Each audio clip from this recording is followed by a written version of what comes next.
We're back to reviewing Ultimate X-Men. Like before, since I'm so behind, we'll be reviewing 2 issues in one video, this time being issues 3 and 4. If you missed our review on issues 1 and 2, card and link. It actually became one of my most viewed videos on this channel, although to be fair, I started making videos a month ago. Now in the first issue we met Armor aka Hisako Ichikai, whose best friend passed away not that long ago, having committed suicide. Hisako is now being taunted by this Shadow Demon, who I'm fairly certain is Shadow King. Hisaku's mutant gene just recently activated, having the ability to kind of spawn this armor around her, hence the name being Armor. And in the second issue we met Mai Aragashi, who I didn't mention last time because I didn't know this, is a recycled concept from the 616 universe, in a story involving Storm being her mentor. But after it being canned, it was decided the character still had potential, therefore she was repurposed for this series instead. We also know that she'll take up the name of Maystorm, which I think is a cool name and it fits better in this series, since I think it would have been a little too much for her to be paired with Storm, while she also has Storm in her name. It would be like if Wolverine had a sidekick named Wild Wolverine. Anyways, let's get into issue 3 of Ultimate X-Men. We start with the flashback to Hisako and a friend trying to communicate with the dead with a coin, which is a Japanese game, along with a strange boy who Hisako finds really weird. After walking away, she decides to ask her friend who he was, since she thought he was really weird, only for her to ask the exact same thing to her, meaning that this boy just decided to show up and play the game with them, trying to summon a demon with them, as one does in high school. I joke, but I did play the Ouija board in high school. In fact, I plan to play with one very soon, and I'm in college. We cut to the present day where Hisako with Maya is at school, and she finds a coin on the ground reminding her of the event that took place years ago. The two talk about the supposed recent suicides, which is said to be making waves on the internet on different forums, since luckily our main characters aren't the only ones in this universe with brain cells, and find it very strange how so many people are being found the exact same way, some of which in the same night. Hisako attempts to get closer to Mai, wondering how her powers work and how she got them, but Mai, despite usually being bubbly, closes down, not wanting to share. We get a different flashback, this time to being the origin of Mai, who was a fan of Storm, who is a part of a separate Ultimate comic book series, that being Ultimate Black Panther. It's cool to see a bit of a connection between the two, since Ultimate X-Men is very isolated from the other Ultimate titles. We meet Mai's parents, her mom being a very paranoid woman who is very go go go, while her father is very stoic, hardly even showing any emotion, never mind love, even for his family. Her mom asks her to check up on their new neighbor, which, while she doesn't want to, she finally agrees knowing it'll make her mom happy, or at the very least, make her stop annoying her. Later that day, before she can even get to her neighbor's house, she finds a cat, who is scared. Mai, thinking that she's being a good person, brings a cat back to the neighbor, who is hella creepy and is the same boy who Hisako was weirded out by before. So, this is Shadow King, right? He grabs the cat very aggressively, where the cat lashes out and scratches Mai. He gives out a quick sorry, along with saying he's going to discipline the cat, which has me worried for that cat. He's probably gonna skin it alive. I do not trust this man to not kill that cat. Or not even kill it, I think he's going to chop off all its limbs. Mai just brushes it off and wraps her cut and goes to bed when she gets home, when something seems to infect her. The next morning, Mai wakes up to her parents fighting, where in the heat, Mai has no issue calling out her father for being a terrible and an emotionally abusive man. He then hits Mai, and in the moment of her father's abuse, her powers activate to defend herself from her father's tyranny.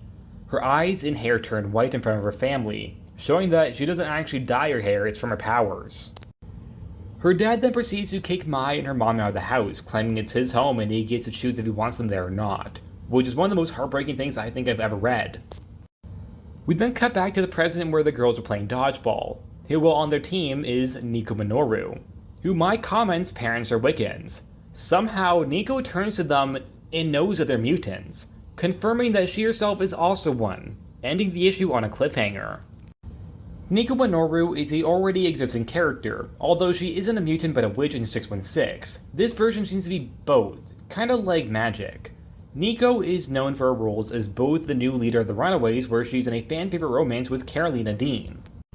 Nico's parents are also evil magic users, which is referenced here by having Mai say that they're Wiccans. And most recently, Nico is a member of the Midnight Suns, having a fairly big role in the 2022 miniseries, which I recently talked about in my video on how Agatha Harkness was de-aged. I also mispronounced Nico's last name as Monroe. Yeah, I know my white side is coming out, but I'm biracial, so I got it right this time. Now this issue is a very strong origin of Mai, and a sad one at that. I think it elevates Mai from being a supporting character to Hisako to being a co-lead with Hisako, which I think is the point. It was overall a pretty good issue, along with some future hints to who the Shadow King is.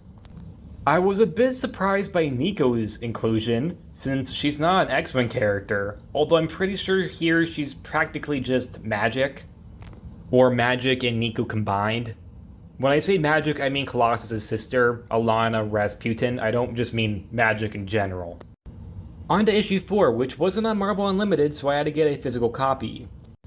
We start with Mai and Hisako at school after an exam, where Mai says she didn't even study for it, while it thunders outside.